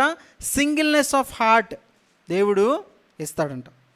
ఇంకా ఎజెకియల్లో మనం చూస్తే నూతనమైన హృదయాన్ని నేను మీకు ఇస్తాను, రాతి హృదయాన్ని తీసివేసి మాంసపు హృదయాన్ని నేను మీకు ఇస్తాను అని దేవుడు సెలవిస్తున్నాడు. ఎవరైనా మొరపెట్టారా దీనికోసం? అసలు ఇంకా చెరలోనికి వెళ్ళలేదు. చెరలోనికి వెళ్ళకముందే దేవుడు అంటున్నాడు, మీరు వెళ్ళండి, మీ పట్ల కలిగిన ప్రణాళికలు అనేకమైనవి, అవి మేలుకరమైనవి కానీ హానికరమైనవి కావు. మళ్ళీ నేను తిరిగి తీసుకొస్తాను. మళ్ళీ మీరు వచ్చినప్పుడు ఒక నూతనమైన స్వభావము కలిగి మీరు వస్తారు. నూతనమైన హృదయమును మీకు ఇస్తాను, రాతి హృదయాన్ని మీలో నుండి తీసివేస్తాను. మీరు నా ప్రజలై ఉంటారు, నేను మీ దేవుడినై ఉంటాను. మీరు నా మాట వింటారు, నేను మిమ్మల్ని ఆశీర్వదిస్తానని దేవుడు సెలవిస్తున్నాడు. కాబట్టి మనం భయపడాల్సిన పని అవసరం లేదు. కాకపోతే ఏం చేయాలి? విశ్వాసము కలిగి ఆ మాటను పట్టుకొని ప్రార్థించాలి. లేకపోతే దానియేలు మనం చూస్తే దానియేలు గ్రంథంలో ఇప్పుడు తీయొద్దు, కానీ దానియేలు గ్రంథములు చదువుతూ ఉంటారు. దానియేలు కూడా బబులోనికి వెళ్ళిపోతాడు కదా, తెలుసు కదా అందరికీ. తెలుసుకోకపోతే వాళ్ళు తెలుసుకోండి. దానియేలు ఇశ్రాయేలీలతో చెరలోనికి, యూదా వారితో చెరలోనికి పట్టబడి వెళ్ళి అక్కడ దేవునికి తగ్గట్టుగా లేకపోతే దేవునికి ఇష్టమైనట్టుగా బ్రతుకుతుంటాడు. సడన్గా దానియేలుకి గుర్తొస్తుంది, ఇర్మియా ప్రవక్త చెప్పిన మాటను బట్టి 70 సంవత్సరాల చెర ముగిసిపోతుంది కదా, ఇప్పుడు దేవుడికి నేను ప్రార్థన చేయాలని ప్రార్థనలోకి వెళ్తాడు. ప్రార్థనలోకి వెళ్ళి పాపాలన్నిటినీ కన్ఫెస్ చేస్తుంటాడు. దేవా, నువ్వు 70 సంవత్సరాలకి రెస్టోర్ చేస్తానన్నావు, దయచేసి మమ్మల్ని సమకూర్చి. కేవలము మీకు వ్యతిరేకంగానే మా పితరులు పాపం చేశారు. కేవలము మేము నీ కృపకు పాత్రులము కాదు, కానీ నీవు చెప్పిన మాటలను బట్టి మమ్మల్ని సమకూర్చు దేవా అని ప్రార్థన చేస్తారు. అదే మాట, అదే విధానంలో మనము ఉండాలి. దేవా, నువ్వు వాగ్దానం చేసావు కదా, ఐ బిలీవ్. దేవుడు చెప్తున్న మాట ఎక్లీసియాస్టస్లో ఒక మాట ఉంటుంది కదా, ప్రతిదానికి ఒక సమయము కలదు, ప్రతిదానికి ఒక సమయము కలదు.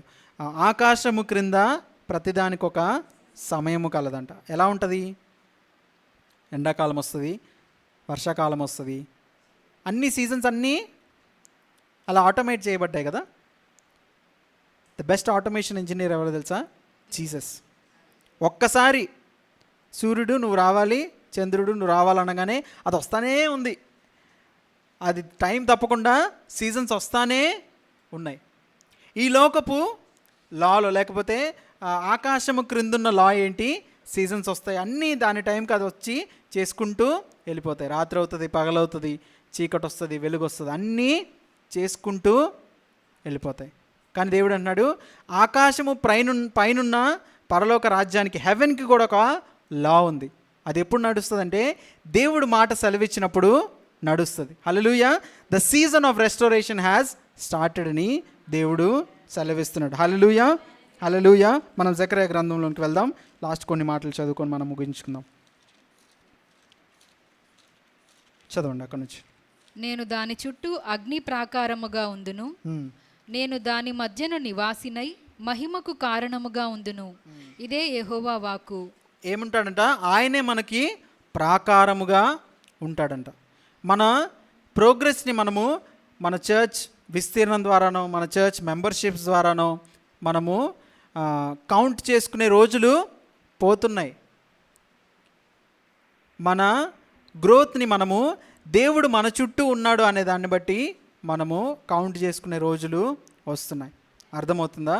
ఇంకా ఇవన్నీ అయిపోయింది, ఆ సీజన్ అయిపోయింది, ఆ సీజన్ అయిపోయింది. పెద్ద పెద్ద చర్చెస్, ఇది సంఘము లేకపోతే ఇదంతా ఏదో గొప్పది, దేవుడు ఇక్కడే ఉన్నాడు అనే రోజులు పోతున్నాయి. హల్లెలూయా.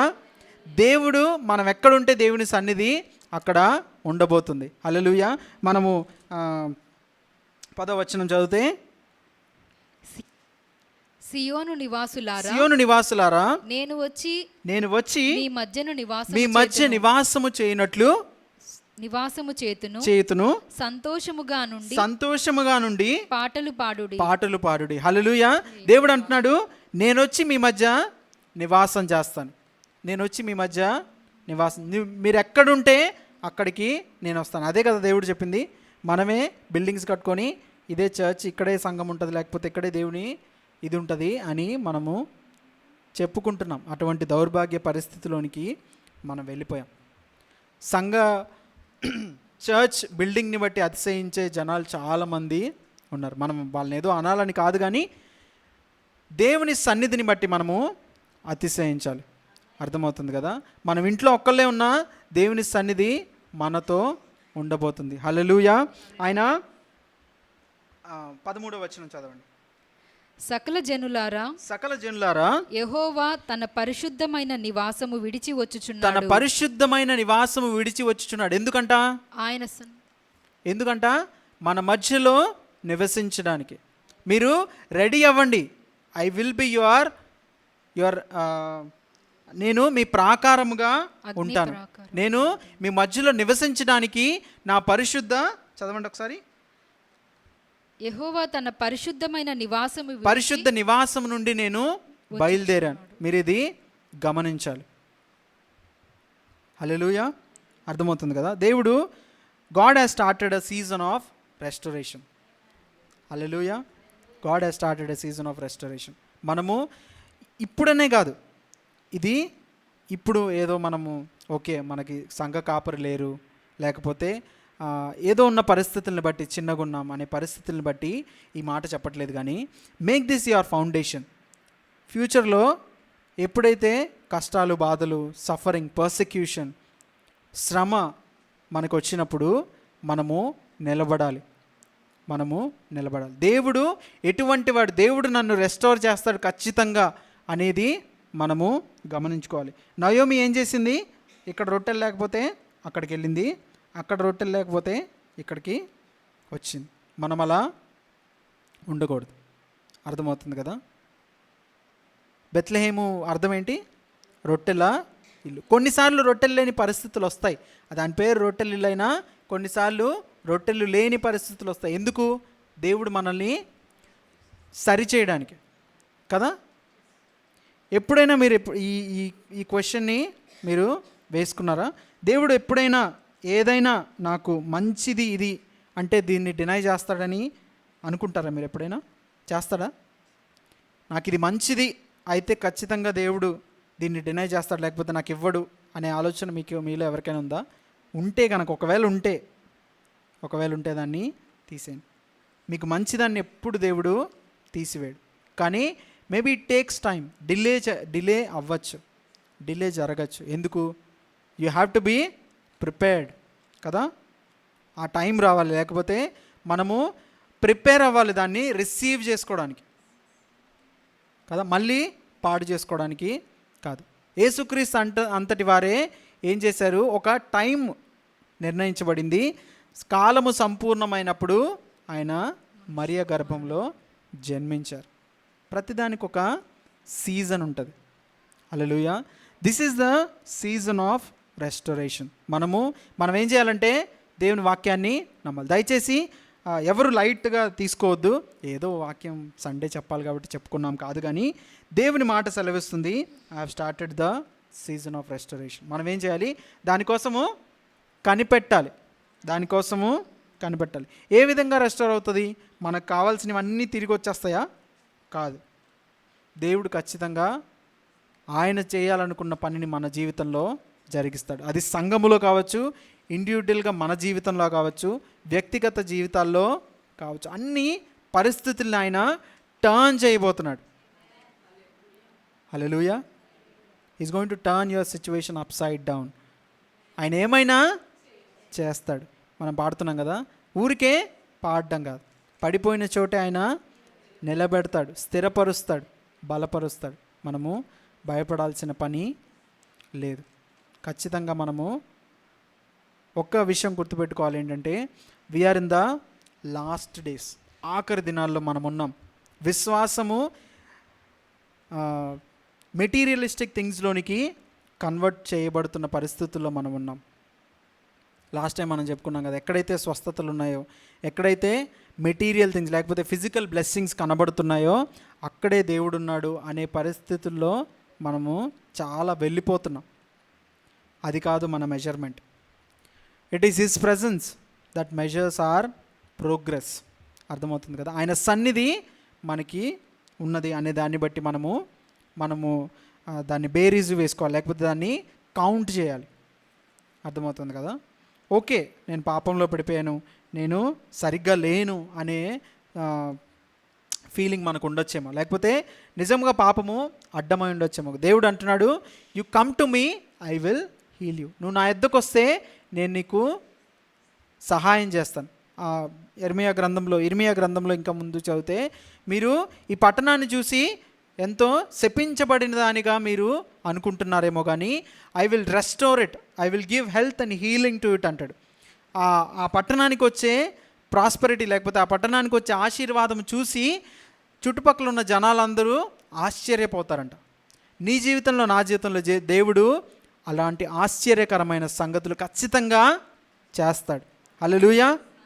మనల్ని చూసి ఎదుటివారు ఆశ్చర్యపోయి వీళ్ళకేం లేదు కదా, వీళ్ళేంటి ఎంత మంచిగా ఉన్నారు అనే పరిస్థితిలోనికి దేవుడు మనల్ని నడిపిస్తాడు. కాకపోతే దేవుని మనం గట్టిగా పట్టుకోవాలి. We have to hold on to his presence కదా. దేవుని వాక్యానికి మనము పట్టుకోవాలి. దేవుని ఒక ఫౌండేషన్ లాగా చేసుకొని దేవుని వాక్యాల మీద మనము నిలబడాలి. ఇర్రెస్పెక్టివ్ ఆఫ్ ఎనీ సిచ్యువేషన్, ఏదేమైనా సరే, ఆయన ఏమైనా చేయగలడని ఎలా పడుతున్నామో, ఏమి అయినా కూడా మనము నిలబడగలిగే పరిస్థితుల్లో మనము ఉండాలి. హల్లెలూయా. ఇంకొక మాట నేను చెప్తాను, ముగిస్తాను. ఆఖరి దినాల్లో ఏమవుతుందంటే జ్ఞానము విపరీతంగా పెరిగిపోతుంది. సో ఆ జ్ఞానాన్ని బట్టి ఇంత జ్ఞానంగా మాట్లాడుతున్నారు, దేవుడు వీళ్ళ దగ్గర ఉన్నారు అనుకునే పరిస్థితుల్లోనికి మనం వెళ్ళే ఛాన్సులు ఉన్నాయి. ఇంకా given that social media, YouTube కానీ ఇంకా వేరే ప్లాట్ఫామ్స్ ద్వారా చాలా జ్ఞానము, దేవుని విషయాల్లో జ్ఞానము చాలా చెప్పబడుతుంది. దాన్ని ఆధారం చేసుకొని కనుక మనం జీవిస్తే, ఒక్క మాట మనం చదువుతాం దాన్ని బట్టి. కొరింథీయులకు రాసిన పత్రిక, మనం ఎవరి యందు విశ్వసించాలి, లేకపోతే సువార్త అనేది ఏమిటి అనేది మనము చూసుకోవాలి. 1వ అధ్యాయం 22వ వచనం మనం చదువుదాం. యూదులు సూచక క్రియలు చేయుమని అడుగుచున్నారు. యూదులు ఏం అడుగుతున్నారంట? సూచక క్రియలు అడుగుతున్నారంట. గ్రీసు దేశస్థులు ఏం అడుగుతున్నారంట? జ్ఞానమును వెదుకుచున్నారంట. కానీ పౌలు ఏమంటున్నాడు? అయితే మేము సిలువ వేయబడిన క్రీస్తును ప్రకటించుచున్నాము. It is that simple. Okay, అర్థమవుతుందా? సిలువ వేయబడిన క్రీస్తే మనకి సువార్త. అర్థమైందా? జ్ఞానము కాదు, లేకపోతే సూచక క్రియలు కాదు. యూదులు ఎందుకు ఆయన రిజెక్ట్ చేశారు? హీ కేమ్ యాజ్ ఒక లోలీ పర్సన్ లాగా వచ్చాడు. వాళ్ళు ఏమనుకున్నారు? గొప్ప రాజు వస్తాడు మాకు అనుకున్నారు. సరే, రాజులాగా రాలేదు. వాళ్ళు వచ్చి ఏమడుగుతారు? నువ్వేదో ఒక సూచక క్రియ చేయంటే యోనాను గూర్చిన సూచక క్రియ తప్ప మీకేమీ ఇవ్వబడదు. ఎందుకంటే మీరు ఆ సూచక క్రియల మీదే విశ్వాసం పెట్టుకుంటున్నారు, మీరు విజ్డమ్ మీదే పెట్టుకుంటున్నారు. ఆయన ఏమి స్కూల్లో కూర్చొని చదవలేదు. వాళ్ళే ఆశ్చర్యపోతారు, ఇంత జ్ఞానం ఎక్కడి నుంచి వచ్చింది దీనికి, ఇంత జ్ఞానం ఎక్కడి నుంచి వచ్చింది. కాబట్టి జ్ఞానములో కాదు, జ్ఞానం ఉండడం మంచిదే. దేవుని గురించిన జ్ఞానము మనం తెలుసుకోవడం చాలా మంచిది. దేవుణ్ణి ఇంకనూ లోతుగా తెలుసుకోవడానికి అది ఉపయోగపడాలి. కానీ ఆ జ్ఞానాన్ని బట్టి దేవుని స్వభావాన్ని మనము మార్చే విధంగా ఉండకూడదు. ఓకే, దేవుడు సూచక క్రియలు చేసేవాడు కాబట్టి ఎప్పుడు సూచక క్రియలు చేస్తేనే అది దేవుడు, లేకపోతే దేవుని ప్రజెన్స్ అని అనుకోవడము చాలా తప్పు. అర్థమవుతుందా? మనం చాలా చదువుతాం కదా, ఇందాక యోబు చదివాం. ఆయన కనబడకపోయినా నేను ఎటు వెళ్తున్నానో ఆయనకి తెలుస్తుంది. నేను శోధింపబడిన మీదట సువర్ణముగా బయటికి వస్తాను. ఇంకొక గ్రంథంలో ఉంటుంది కదా, సాలలో పశువులు లేకపోయినను అంజూరపు చెట్లు పూయకపోయినా, ఏమున్నా లేకున్నా ఆయన దేవుడు. అర్థమవుతుంది కదా. సో ఆఖరి దినాల్లో మన ఫోకస్ సిలువ వేయబడిన క్రీస్తు మీద ఉండాలి. సిలువ వేయబడిన క్రీస్తు అంటే దీనంగా, లేకపోతే ఏదో ఒక లోలీ పొజిషన్ కాదు. ఆయన సిలువ వేయబడి తిరిగి లేచిన దేవుడు. హల్లెలూయా. అందుకే మీరు ఆ కాంటెక్స్ట్, చాలామంది అవుట్ ఆఫ్ కాంటెక్స్ట్ చదివేసి అదేంటి సిలువ వేయబడిన క్రీస్తు ఏంటి, పునరుద్ధరణ క్రీస్తు కదా. నో, అక్కడ ఉన్న కాంటెక్స్ట్లో చదివితే వాళ్ళందరూ కొట్టుకుంటూ ఉంటారు. నేను అపోల్లో వాడను, నేను పౌలు వాడను, లేకపోతే నాకు వీడంటే ఇష్టం వాడంటే ఇష్టం అంటే పౌలు వాళ్ళని క్వశ్చన్ చేస్తాడు. ఏంటి, దేవుడు డివైడ్ అయిపోయాడా? క్రీస్తు డివైడెడ్గా ఉన్నాడా? విభజించబడ్డా? కాదు కదా. మేమందరము ప్రకటించింది ఎవరిని? క్రీస్తుని. సిలువ వేయబడిన క్రీస్తుని తప్ప, మేము వేసిన ఫౌండేషన్ తప్ప వేరొక ఫౌండేషన్ కనుక మీరు వేసుకుంటే అది మంచిది కాదు అని చెప్తాడు. సో మనము ఎంతమంది అయినా సేవకులు రావచ్చు, ఎంతమంది అయినా మనల్ని నడిపించవచ్చు, కానీ వాళ్ళని ఆనర్ చేయాలి. ఎస్, ఆనర్ చేయాలి. మనము అథారిటీకి లోబడి ఉండాలి. మనం చేయాల్సిన పనులు, లేకపోతే మనకి దేవుడు నియమించిన పనులన్నీ మనం చేయాలి. కానీ మన ఫోకస్ ఎక్కడ ఉండాలి? అపోల్లో మీద కాదు, పౌలు మీద కాదు, పేతురు మీద కాదు, కానీ సిలువ వేయబడిన క్రీస్తు. ఎవరు నీ కోసం చనిపోయారని పౌలే ప్రశ్నిస్తాడు. నేను చనిపోయానా? నా నామమున మీరు బాప్తిసం పొందారా? కాదు, యేసుక్రీస్తు నామమున మీరు బాప్తిసం పొందారు. అర్థమవుతుంది కదా? పౌలుకి ఇలాంటి వరాలు ఉన్నాయి కాబట్టి ఆయనే దేవుడితో ఉన్నాడు, ఇంకా వేరే వాళ్ళు లేరు. లేకపోతే ఆయనకి ఇంకొక వరం ఉంది కాబట్టి, చనిపోయిన ఆయన్ని లేపుతున్నారు కాబట్టి, ఇవన్నీ దేవుడు లేని పరిస్థితుల్లో కూడా జరుగుతాయని దేవుని వాక్యం సెలవిస్తుంది. కాబట్టి దేవుని వాక్యము, దేవుని స్వభావానికి తగిన వాక్యము, దేవుని స్వభావానికి తగిన జీవితము ఎక్కడైతే ఉందో, దేవుని స్వభావానికి, దేవుని ఆజ్ఞలకు లోబడి నడిచే సంఘము ఎక్కడైతే ఉందో అక్కడ దేవుడు ఖచ్చితంగా ఉంటాడు. అదేవిధంగా ఆశ్చర్యకార్యాలు, సూచక్రియలు జరగవా? జరుగుతాయి, ఖచ్చితంగా జరుగుతాయి. కాబట్టి our focus should be on Christ, His promises. ఆయన వాక్యం మీద మనకు ఉండాలి. అదేవిధంగా మన పాపాల మీద, మనకున్న పరిస్థితుల మీద, మన చుట్టూ చూస్తున్న పరిస్థితుల మీద కాదు. ఇప్పుడు ఇలా ఉండొచ్చేమో, ఇప్పుడు నిర్మానుష్యమైన ప్రదేశంలాగా, ఒక డెజర్ట్ లాగా ఉండొచ్చేమో, కానీ దేవుడు అంటాడు, I have started the season of restoration. Hallelujah. సమకూర్చే దేవుడు మనకు ఉన్నాడు. ఆయన స్వభావమే సమకూర్చడం. ఎక్కడి నుంచైనా సమకూరుస్తాడు కదా, ఎక్కడి నుంచైనా. శూన్యములో నుంచి సృష్టిని చేయగల దేవుడు.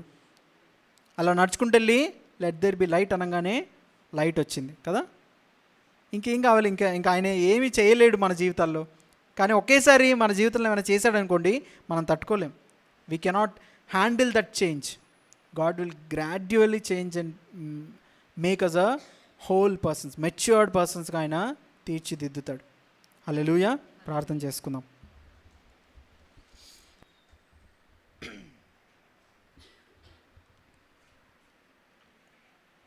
అందరూ 2 నిమిషాలు లేచి నిలబడదాం.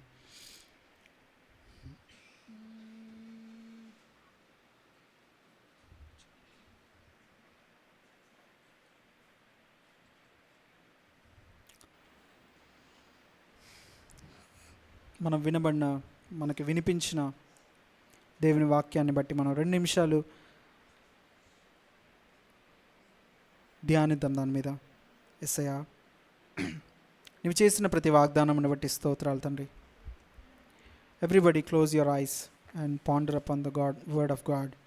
దేవుని మాటలను బట్టి, ఆయన స్వభావము సమకూర్చడం అనేది మనం తెలుసుకొని ఉండగా, ఆయన ఎటువంటి వాడో మనము తెలుసుకొని ఉండగా, అవును దేవా ప్రభా, నువ్వు విడిచిపెట్టని దేవుడవు, మేమున్న పరిస్థితికి మమ్మల్ని అప్పగించని దేవుడవు తండ్రి, తిరిగి రెస్టోర్ చేసే దేవుడవు తండ్రి. మేము పాతాళంలోనికి వెళ్ళినాను తండ్రి ప్రభా, దానిలోంచి కూడా బయటికి తీసుకురాగల దేవుడవు తండ్రి ప్రభా. దావీదు సెలవిస్తున్నట్టుగా, it is not the miracles, it is not all the signs and wonders. దావీదు ఒక్క మాట అడుగుతున్నాడు, దేవా స్థిరమైన మనస్సు నాలో పుట్టించు. Let they be a stability of heart today. దేవా స్థిరమైన మనస్సు మాలో కలుగునుగాక తండ్రి. ఆ స్థిరముగా ఉండి నిన్ను అర్థం చేసుకునే మనస్సు తండ్రి ప్రభా. నిన్ను ప్రభా పునాదిగా వేసుకొని తండ్రి, దాని మీద ఇల్లు కట్టుకునే ప్రభా మా దేవ, అటువంటి పరిస్థితుల్లో ప్రభా మా దేవ మేము ఉండులాగా మీరు సహాయం చేయమని కోరుతున్నాను తండ్రి. అవును దేవా ప్రభా, ఎక్కడైతే పడిపోయామో తండ్రి ప్రభా, అక్కడే నువ్వు స్థలము కొనుక్కొని పెట్టుకోమని ప్రభా ఇర్మియాతో సెలవిచ్చిన దేవుడు తండ్రి. దేవా ప్రభా మా దేవా, మేము పడిపోయిన చోటే ప్రభా నీవు మమ్మల్ని లేవనెత్తే దేవుడు తండ్రి. నీకే వందనాలు, స్తోత్రాలు ప్రభా మా దేవ. దేవా ఈ సమయంలో ప్రతి ఒక్కరిని బట్టి మేము ప్రార్థిస్తున్నాం తండ్రి. ఎవరైతే ప్రభా మా దేవ ప్రభా మరి ఆత్మీయముగా తండ్రి అటువంటి పరిస్థితుల్లో ఉన్నారు, ఫిజికల్గా అయినా ప్రభా అటువంటి పరిస్థితుల్లో ఉన్నారు తండ్రి. హృదయము చెదరగొట్టబడిన పరిస్థితులే కానీ, ధైర్యము కోల్పోయిన పరిస్థితి, ధైర్యము చెడిన పరిస్థితులే కానీ తండ్రి దేవా ప్రభా, పైకి నవ్వుతూ తండ్రి ప్రభా లోపల ఎంతో బాధలో ప్రభా మా దేవా ఉన్న పరిస్థితులు ఎన్నో ఉంటాయి తండ్రి ప్రభా. దేవా, మేము మనుషులముగా గుర్తుపట్టలేకపోవచ్చు, కానీ నీవు హృదయములను పరిశోధించే దేవుడవు తండ్రి ప్రభా. హృదయ వాంఛలను ఎరిగే దేవుడవు తండ్రి ప్రభా. తలంపులను ప్రభా మా దేవ చూసే దేవుడవు గనక ప్రభా మా దేవ, ప్రతి ఒక్కరికి ప్రభా మా దేవ నీవు సెలవిస్తున్న మాట తండ్రి, నేను నిన్ను విడువను, ఎడబాయను, నీవు పడిన చోట నేను నిన్ను విడువను, నేను తిరిగి తీసుకొస్తానని తండ్రి ప్రభా నీవు సెలవిస్తున్న మాటలను బట్టి ప్రార్థిస్తున్నాను తండ్రి. Thank you for starting the season of restoration lord father. దేవా, ఈ ప్రభా మా దేవ సమకూర్చే ప్రభా మా దేవ సీజన్ని బట్టి ప్రభా మేము కృతజ్ఞతాస్తుతులు చెల్లిస్తున్నాం తండ్రి. ఈ సీజన్లో ప్రభా ఎవరును తప్పిపోకుండా తండ్రి ప్రభా మా దేవ నీ యందు విశ్వాసం ఉంచి తండ్రి ప్రభా ముందుకు సాగులాగున సహాయం చేయండి. ఆ విశ్వాసంలో స్థిరత్వము కలిగిన నడుచులాగున సహాయం చేయండి. ఏమి కనబడినా ఏమి కనబడకపోయినా తండ్రి నీ మాట మాకు ప్రభా మా దేవ ఒక దిక్సూచిలాగా తండ్రి, యాంకర్ లాగా ప్రభా మమ్మల్ని పట్టుకొని నడిపించునుగాక తండ్రి. ఆ ప్రభా నీ వాగ్దానము మా హృదయములో ముద్రించబడునుగాక తండ్రి ప్రభా. నీకే వందనాలు, స్తోత్రాలు తండ్రి ప్రభా. ఈ సమయంలో తండ్రి ప్రతి ఒక్కరిని ప్రభా మీరు కంఫర్ట్ చేయండి తండ్రి, హృదయాంతరంగంలోంచి ప్రభా. Let there be transformation, Lord Father. Let them trust in your presence, Lord Father. నీ మీదే ప్రభా మా దేవ వారు నమ్మిక ఉంచుకునేలాగా మీరు సహాయం చేయండి. ఇర్మియా గ్రంథంలో మీరు సెలవిచ్చినట్టు మనుషులను నమ్ముకొనుట వలన శాపము కలుగుతుంది తండ్రి ప్రభా. గుర్రముల బలమును బట్టి కాదు, కానీ మాకున్న పరిస్థితులు, మాకున్న ధనమును బట్టో, మాకున్న ప్రభా మా దేవ సమృద్ధిని బట్టో కాదు కానీ తండ్రి, నీవు ప్రభా నీ నమ్మకత్వమును బట్టి ప్రభా మేము మిమ్మల్ని నమ్ముచున్నాం తండ్రి. నిన్ను బట్టి మేము అతిశయిస్తున్నాం తండ్రి ప్రభా. నీకే వందనాలు, స్తోత్రాలు తండ్రి. I pray for each and everybody father. ప్రతి ఒక్కరిని మీరు ముట్టండి ప్రభా మా దేవ తండ్రి. ఆ కన్ఫ్యూజింగ్ స్టేట్ని యేసు నామంలో తొలగించమని కోరుతున్నాం. If there is anybody that is in a confused state lord father దేవా, ఆ క్లారిటీని మీరు దయచేయండి ప్రభా. ఆ క్లియర్గా ప్రభా మా దేవ చూడగలిగే కృపను దయచేయమని కోరుతున్నాను తండ్రి. మీరు జ్ఞాపకం చేసుకోమని తండ్రి ప్రభా. మరి ఒకసారి అల్పుడును అయోగ్యుడును ప్రభా ముందు నిలబడ్డానికి కూడా యోగ్యుని కాదు తండ్రి. వాడుకున్నందుకు వందనాలు, స్తోత్రాలు. ప్రతి మాటను ప్రభా మా దేవ మీరు శాంటిఫై చేయండి. మీరు ప్రభా మా దేవ బలపరిచి తండ్రి ప్రభా గొప్ప ఆయుధముగా ప్రతి ఒక్కరి జీవితాల్లో, ఎస్పెషల్లీ నా జీవితంలో అది జరుగులాగున మీరు సహాయం చేయమని యేసుక్రీస్తు నామములో అడిగి వేడుకుంటున్నాం తండ్రి. ఆమేన్, ఆమేన్.